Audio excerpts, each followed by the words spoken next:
Hello everyone. Today we'll be discussing about incidence matrix. So in last class we discussed about basic introductory part of graph theory. What is graph theory? What are the basic terminologies associated with graph theory? What are the applications of graph theory in electrical circuit analysis? That all we discussed in last class. Today we'll be discussing about an important matrix of graph theory, that is incidence matrix. Now why incidence matrix is to be studied? Incidence matrix is a matrix which will actually give us KCL equation for a complex network. So I'll tell you today how to form incidence matrix, what are the significance of incidence matrix, what are the properties of this matrix, and how can we get KCL equation from incidence matrix.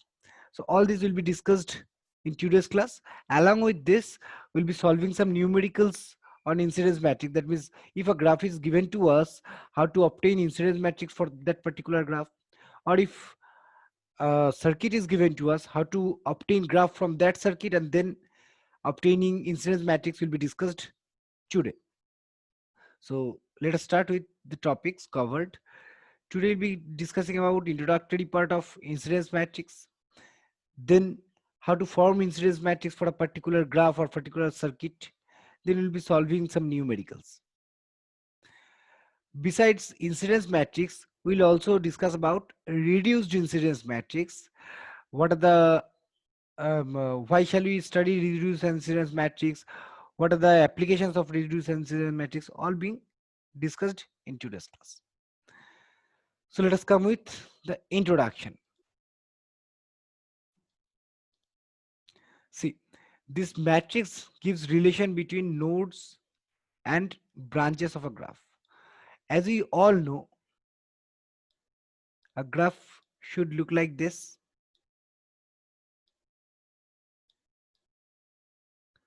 So these are nodes, all these are nodes, whereas these are branches. Okay. Now, what's the relation between these nodes and branches? That we'll be discussing, and we'll be validating KCL equation using this incidence matrix. This incidence matrix is also known as augmented incidence matrix. Okay. This is for your information.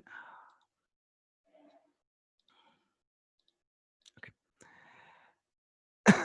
Now, uh, how to get basic knowledge on incidence matrix? What are the basic properties of an incidence matrix, which we should remember while forming an incidence matrix, that we are going to discuss now.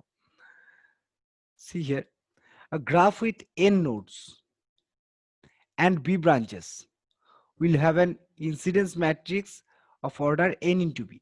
So if a graph, you are having a graph with 4 nodes and 6 branches, then 4 into 6 will be order of the matrix. Later I will be validating this point with some numerical. Okay. This incidence matrix is applicable for directed graphs only.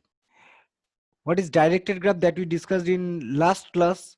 What is oriented or directed graph? For directed graph, branches should have some direction.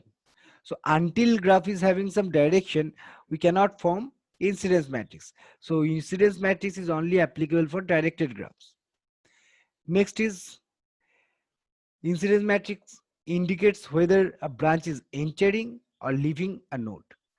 So as the incidence matrix is applicable for a directed graph, so this incidence matrix will indicate what is the direction of a branch, whether the branch is entering a particular node or leaving a particular node.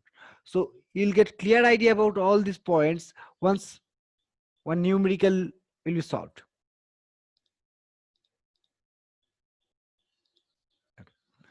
Now how to form incidence matrix?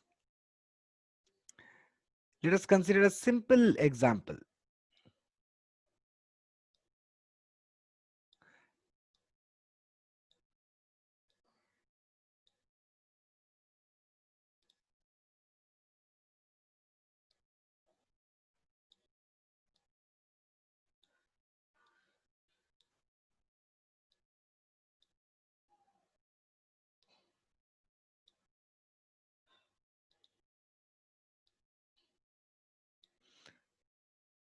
Let us mark all the nodes as 1, 2,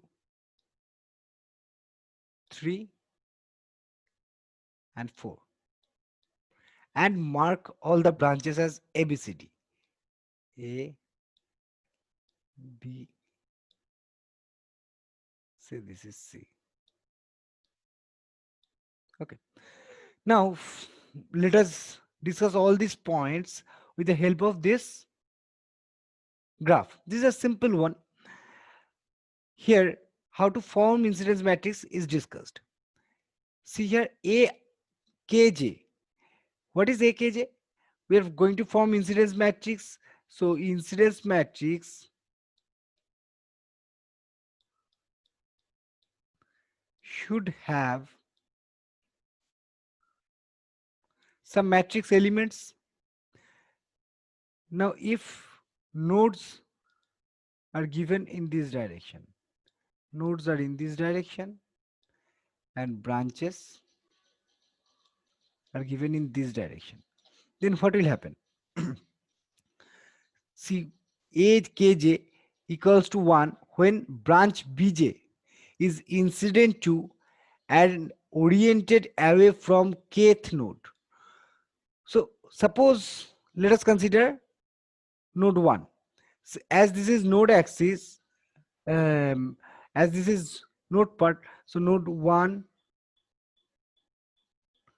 suppose here is node 1, this is node 2, this is node 3, and this is node 4. And what about the branches? The branches are ABC, branch A, branch B, and branch C. Now for a particular branch, it is a very common sense that a particular branch should be associated with two nodes. Suppose you have a branch. This branch should have one ending terminal or ending node and a starting node. So any branch should have two nodes. Clear?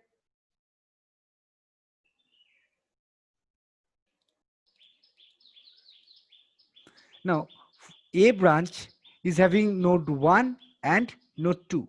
Similarly, C branch is having node 2 and node 4. Now A branch is leaving node 1 and entering at node 2. So AKJ is the matrix element, which is equals to 1 when branch BJ is incident to and oriented away from kth node. Similarly, AKJ equals to -1 if the branch BJ is incident to and oriented towards kth node. So if a particular branch is oriented away, that means leaving a node, then that matrix element will be associated with +1. So A branch is leaving from node 1. So A branch with node 1 will have a +1.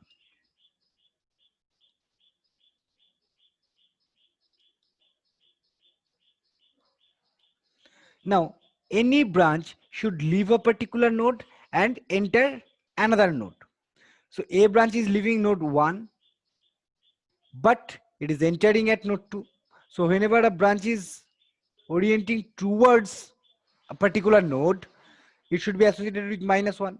So A branch is oriented towards node 2. So node 2 will be associated with -1. So what we did here, we have considered a particular branch. We have checked from which branch it is leaving. A branch is leaving from node 1. So node 1 will be associated with 1 for A branch.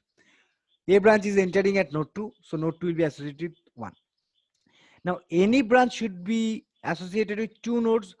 From one node it will be leaving, which will be associated with +1, and from another it will be towards another it will be entering, which will be associated with -1.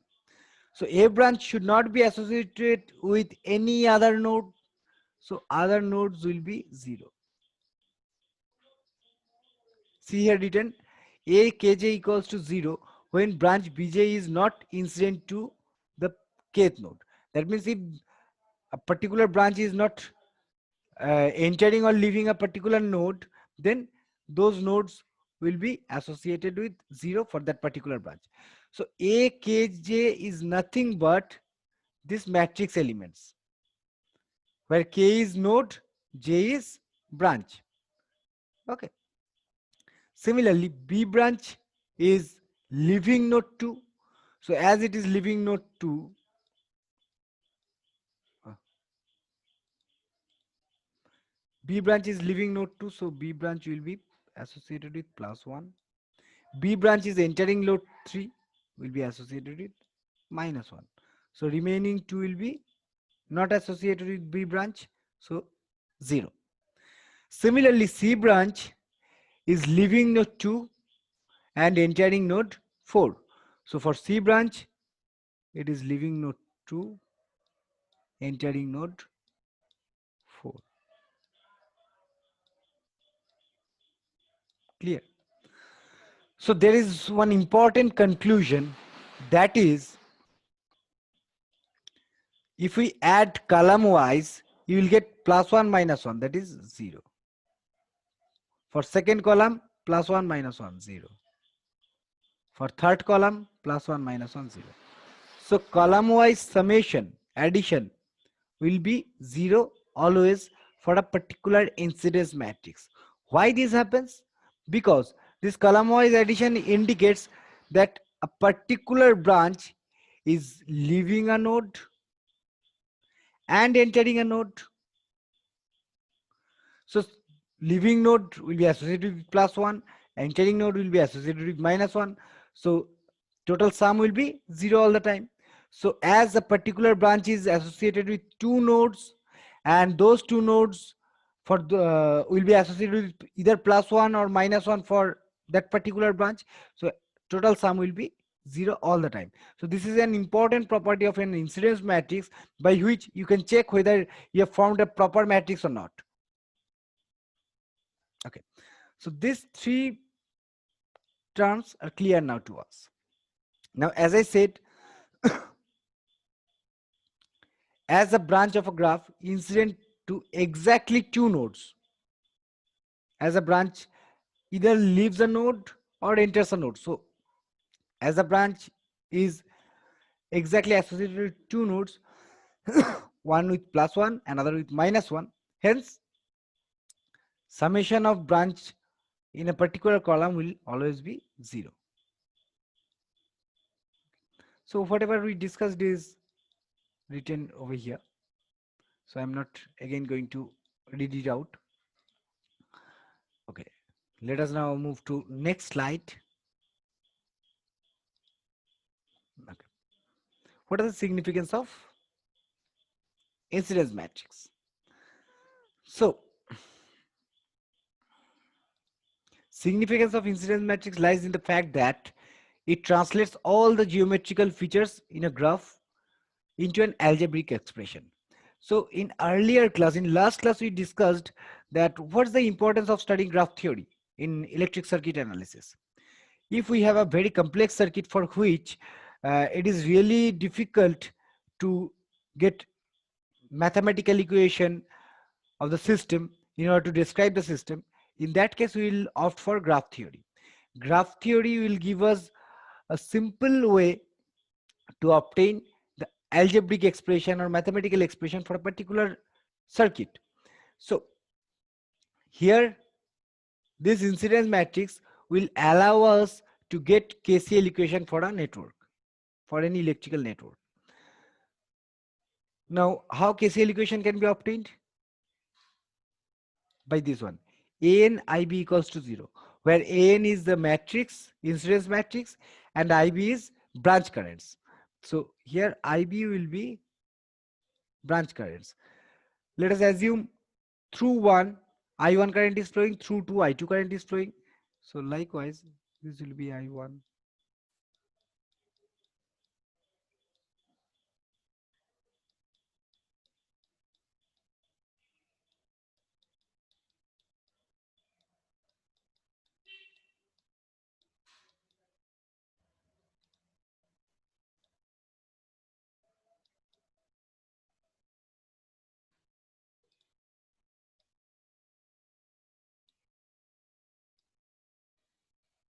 So as per this equation, A and IB equals to 0. This is AN, this is IB, this should be equals to 0. So I'm coming to this, how KCL equation is validated. First, let us form the incidence matrix. This AN matrix, how to form this AN matrix for this particular graph. See here, how many nodes are there? A, B, C, D. 4 nodes are there. So incidence matrix gives us nodes in this columnized direction and branches in this direction. So we have placed all the nodes here and we have placed all the 5 branches here. Okay. Now, for a particular branch, for branch 1, for a particular branch 1 is leaving B node and entering A node. So branch 1 is leaving B node, means associated with +1. Branch 1 is entering at node A, associated with -1. Okay. So any branch 1 should be associated with 1 + 1 and 1 - 1. So remaining should be 0. So you don't need to check about remaining. Remaining will always be 0. Okay. Similarly, branch 2, leaving node A, entering node C. So for branch 2, A will be associated with +1, C with -1. For branch 2, A +1, C -1. Remaining 2 zeros. Branch 3, D1, A -1. Branch 3, A -1 and D1. Similarly, branch 4, leaving B. So B +1, C -1. B +1, C -1. Branch 5, D +1, C -1. D +1, C -1. Okay. So this is how you can form incidence matrix. Now, how can you validate KCL equation? If all these branches are having I1, I2, I3 currents respectively, then what will be KCL equation? KCL equation is to be applied for a particular node. So let us consider this first row. For this first row, KCL equation at node A will be, see, -1 into I1. So minus I1. We are performing matrix multiplication here. -1 into I1 plus 1 into I2. So plus I2 minus 1 into I3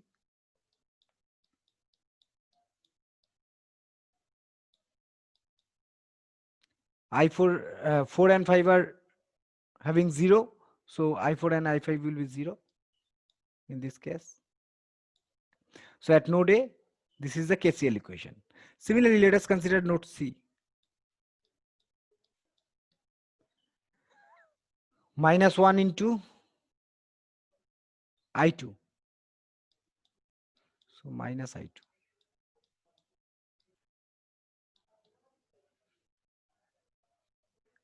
-1 into I4. Simple matrix multiplication is being performed here. -1 into I5.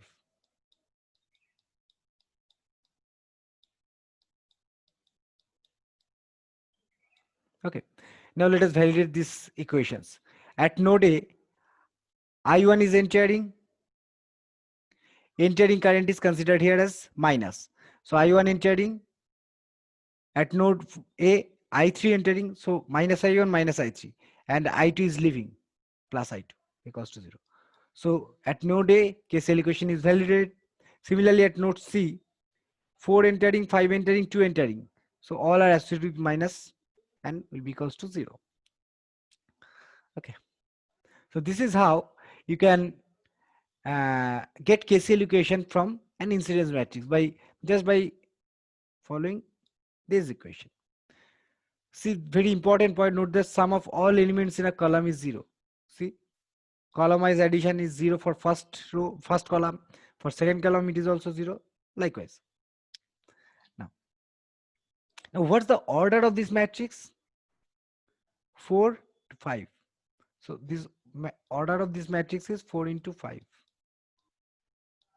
So which implies At the very starting, we discussed that for an incidence matrix, its order should be n into b, number of nodes into number of branches. So here we got n into b, that is our order of the matrix. So this is what all about incidence matrix. Next we will be discussing about reduced incidence matrix. Now see, this is incidence matrix which we obtained in last case, and this is reduced incidence matrix. This is incidence matrix denoted by n, and reduced incidence matrix is denoted by a. See here, it is having 4 rows. Incidence matrix is having 4 rows, and reduced incidence matrix is having 3 rows. So how to get this reduced incidence matrix? Any node of a graph can be selected as a reference node. So in last case, here we have 4 nodes. So among these 4 nodes, any node can be selected as a reference node. Now, reduced incidence matrix can be obtained. Reduced incidence matrix can be obtained from incidence matrix n by deleting the row corresponding to that node. So here we have ABCD 4 nodes. Let us assume D as reference node. It is not mandatory that always the bottom one has to be selected as reference node. You can choose any node as reference node. Whichever is chosen as reference node, you must delete that row, corresponding row. The entire row has to be deleted to obtain incidence reduced incidence matrix from the incidence matrix. Okay. As column wise addition should be 0, very important point. As column wise addition of incidence matrix should be 0, thus deletion of a row would not lead to losing any information of the system. What does this imply? This column wise addition is 0. For incidence matrix, it is property of an incidence matrix that column wise addition has to be 0. Here, see, if you add first column, you have -1 plus 1. So column wise addition becomes 0. So the dth row, first element of dth row will have to be 0 in order to make column wise addition 0. Similarly, for second branch, 1 minus 1 and remaining 2 are 0. See, 1 0 minus 1, so this has to be 0. For third one, see, -1, so this column wise addition should not be 0 for particular incidence matrix, so it has to be +1. This is 0 and this is -1. Now check these 2D matrices. D row 0 0 1 0 1. Sorry, this is +1. 0 0 1 0 1 0 0 1 0 1. So you don't need to look at this. You don't need to look at this n matrix. You just look at reduced incidence matrix, and as you know, this reduced incidence matrix is obtained from an incidence matrix which should have column wise addition equals to 0. So -1 plus 1, for this reduced incidence matrix it is already 0, so D row will be 0. For this one also D row will be 0. For third column wise addition is -1 for the reduced incidence matrix. So for actual incidence matrix, it has to be +1 in the dth row, so that column wise addition becomes 0 for that particular incidence matrix. So what can we say? Deleting dth row will not lead to losing any information about the system. As we know, incidence matrix should have column wise addition 0. So what should be the order of reduced incidence matrix? n-1 into b. One row is deleted, so its order is now 3 into 5. So for four nodes, Here we have mentioned only 3 nodes. So n minus 1 will be, n minus 1 into b will be the order of reduced incidence matrix. So what is conclusion? From incidence matrix, you can easily obtain reduced incidence matrix by deleting any row. Deletion of a row will not lead to losing any information about the system. And lastly, an important point I would like to say, that is, if you write reduced incidence matrix, it will delete one row element. So memory space, less memory space will be required while making computer programming to perform all this graphical analysis. So reduced incidence matrix will take less space with all the informations retained. Okay. Now let us discuss all this.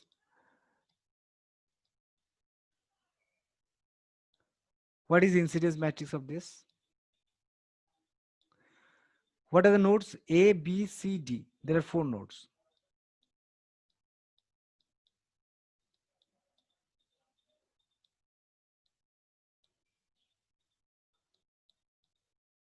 There are 4 nodes.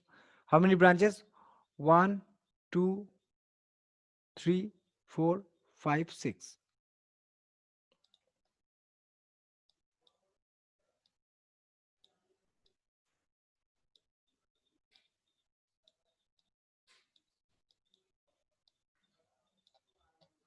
Okay.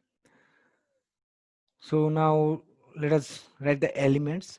Node 1, leaving node B. So B node is +1.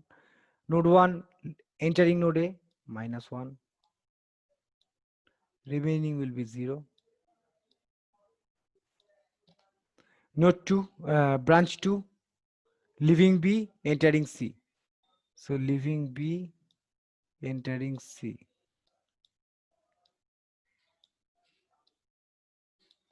Node 3, branch 3, leaving B, entering D.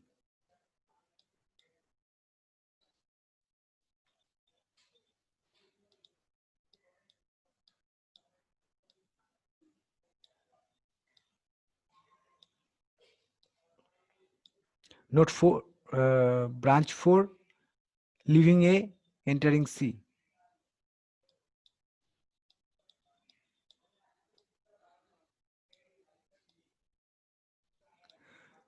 Branch 5, leaving A, entering D.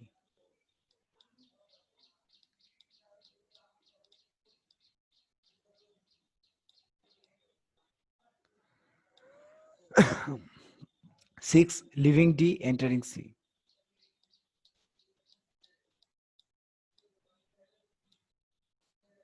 So this is the incidence matrix. See, column-wise addition is 0. You can check it to validate whether you have performed correctly or not.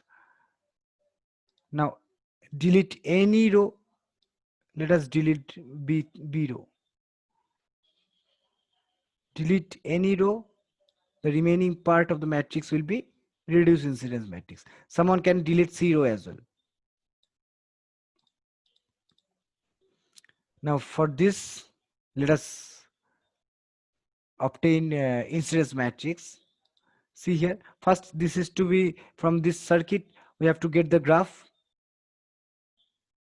So 1, 2, 3, 4,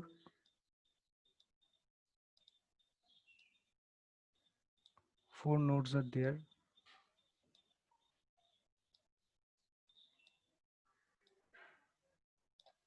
Four nodes are there.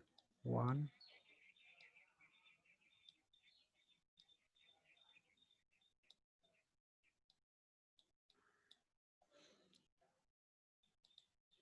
now in between 1 and 2 there is a resistor connected. So in between 1 and 2 there is a resistor connected. Let us consider any direction of current.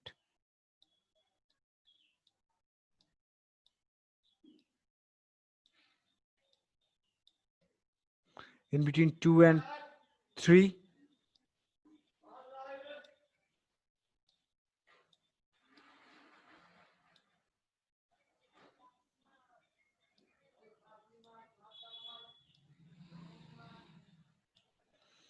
in between 1 and 3,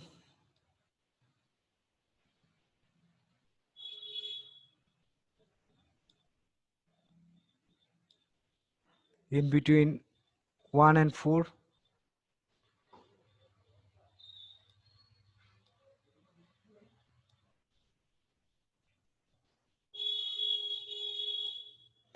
in between 2 and 4,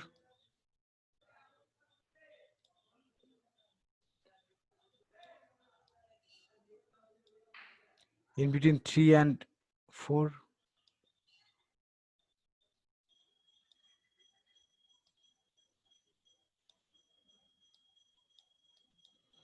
Now the graph is formed. You can apply the concept which we all earlier discussed to obtain incidence matrix. So this is how we can obtain incidence matrix and reduce incidence matrix for a particular circuit or from a graph. So this is all about incidence matrix and its formation and its significance. In next class, we'll be discussing about another important matrix, that is tie-set matrix. So as of now, I am ending up here. Meet you in next class. Thank you all.